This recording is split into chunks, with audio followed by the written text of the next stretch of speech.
Hey guys, welcome to episode 6. Over the weekend I went and did my applied movement neurology course with A&M. So there was a couple of days of learning how the brain works with muscular injuries and obviously postural habits and tightness as well that we accumulate over time that we're spending either at work or at the gym. All these habits that have crept up on us over time. That have remapped the way our brain communicates with our muscles. So I have plenty of interesting content to come in the following weeks. Once I've read through all the books and make sure I know all the nuts and bolts of that stuff, then I'll be able to pass that on to you guys. But today, what I'm going to go through is the couch stretch. So some of you may have done the couch stretch before. I'll go through that as well. But some of the main problems I find with the couch stretch is just how it's executed. And that will greatly affect the end result and the actual the reason for doing the stretch and the reason for doing the exercise will be hindered if these areas are sneaking into the exercise. So you'll find with most stretches and most exercises, subconsciously you'll try and cheat the exercise or do the exercise the easiest way you can. So this is going to give you a few fail-safe markers with the exercise to be able to perform it correctly. So the couch stretch, for those of you that don't know, is helping with our hip and specifically being able to stretch our rectus femoris, which is our quad, which is leading up into the hip. Any tightness in this muscle is going to lead to our chest coming forward when we're squatting and not being able to hit full depth without absolutely tipping all the way forward. So I'll show you here a demo of the exercise first.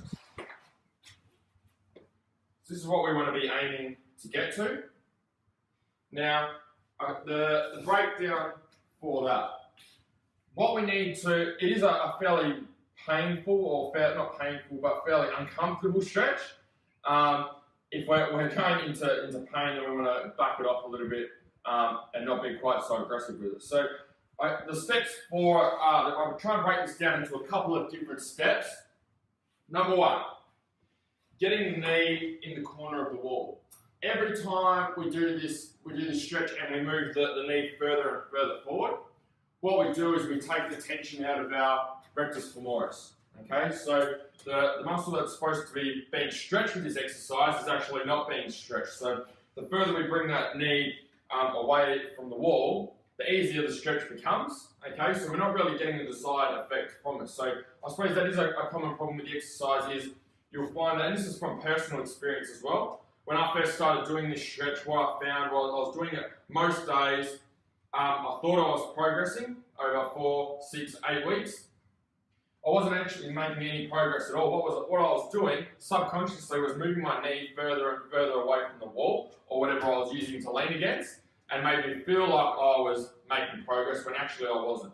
Okay, I was just trying to avoid the pain and discomfort without even actually meaning to do it. So what we want to work on, number one, getting that knee in the corner of the wall. So that's the first step. If you can only get to this position and that's all you've got, and that's pretty painful and uncomfortable for you, then you can stay there, that's fine. So work with that. Step number two, we want to try and get this leg out to the side. So try and get it out to the side first if you can. For those of you that are a bit tight, you'll find that will be fairly sore there. If you need to hold in this position to be able to stretch it, then that's fine. You can hang out there for a little bit rather than trying to go straight to level 3. So this is stage 2. Stage 3, straightening up that leg so it's directly in front of us. So you'll find that will add a little bit more of a stretch. The next step that we want to take is being able to lift our body up, okay, as far as we can. So you should feel that fairly tight through the hip. Now, what we want to make sure is when we're coming up from this position, standing up, especially for those of you who are fairly mobile through the lower back, what you'll find is that you may be tight through the hips, but really flexible through the lower back, so you'll hyperextend and you'll pull your chest back, okay? So what that will do is actually hyperextend your lower back, so stretching through your lower back, but taking the tension out of our quad and out of our hips. So that it's not stretching. So what we need to make sure is that when we're down here, in this position, when we come up, we're holding this tight the whole time, and then pulling up, and still holding this tight. We're not just pulling our chest back and extending. So the two main points for that one is, one, make sure that your knee is in the corner of the wall. It's not continuously coming forward as you're progressing with the stretch.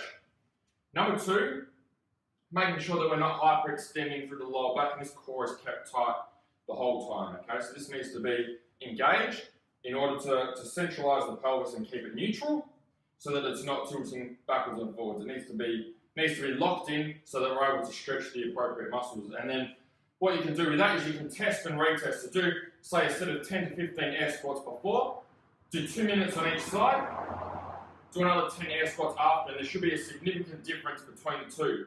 Another main point to keep in mind for the stretch is not being too aggressive with it and trying to stand all the way up if you're not capable of standing all the way up, okay? So take it easy. If you need to break it down into those segments like I did, that's fine. As long as you're able to hold it in that particular segment for the full 2 minutes, that's fine. Try not to bounce in and out of max pain threshold and coming off, on, on and off. Try and hold it constant at one particular area without bouncing in and out of pain the whole time. So give that one a go. Find a wall or, as the name suggests, a couch. Lean up against it and give that one a go and see how you go.